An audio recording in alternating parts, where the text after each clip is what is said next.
తుంగభద్ర పరివాహకంలోని రాష్ట్రాలు ఎదుర్కొంటున్న సమస్యలపై లోతుగా అధ్యయనానికి 9 మంది సభ్యులతో కేంద్ర జలశక్తి శాఖ హైపవర్ కమిటీని ఏర్పాటు చేసింది. ఈ మేరకు కేంద్ర జలవనరుల శాఖ సంయుక్త కమిషనర్ సంజయ్ కుమార్ సింగ్ ఉత్తర్వులు జారీ చేశారు.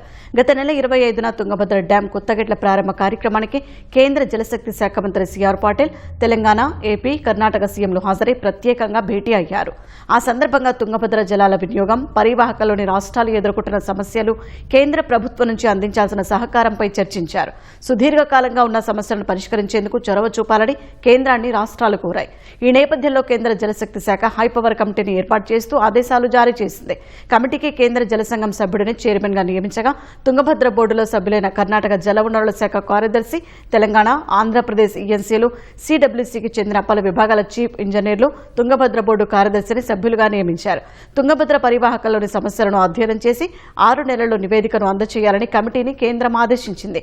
న్యాయపరమైన, సాంకేతిక, ఆపరేషనల్, సంస్థాగతమైన అంశాలపై బేసిన్లోని రాష్ట్రాలైన కర్ణాటక, ఏపీ, తెలంగాణలతో పాటు తుంగభద్ర బోర్డుతో సంప్రదింపులు జరపాలని సూచించింది. రాజోలిబండ నీటి మళ్లింపు పథకం ఆర్డీఎస్ కింద సాగునీటి అవసరాలను లెక్కించాలని పేర్కొంది. తుంగభద్ర జలాశయంలో పూడిక కారణంగా నిల్వపై పడుతున్న ప్రభావం, జల విద్యుదుత్పత్తిలో సమస్యలు, వరదల నియంత్రణ, డ్యాం భద్రతపై అధ్యయనం చేయాలని ఆదేశించింది. పూడిక తీతకు సాంకేతిక, ఆర్థిక భారం అంచనా, ప్రస్తుత డ్యాం దిగువన కొత్తగా బ్యాలెన్సింగ్ రిజర్వాయర్ నిర్మాణానికి అనుకూలతలు, అవసరాలు, సాధ్యాసాధ్యాలు పరిశీలించాలని ఉత్తర్వుల్లో పేర్కొంది. ట్రైబ్యునల్ అవార్డులు, న్యాయపరమైన అంశాలు, ఆర్డీఎస్ నీటి కేటాయింపులకున్న ఒప్పందాలను పరిగణలోకి తీసుకుని అధ్యయనం చేయాలని కేంద్రం పేర్కొంది.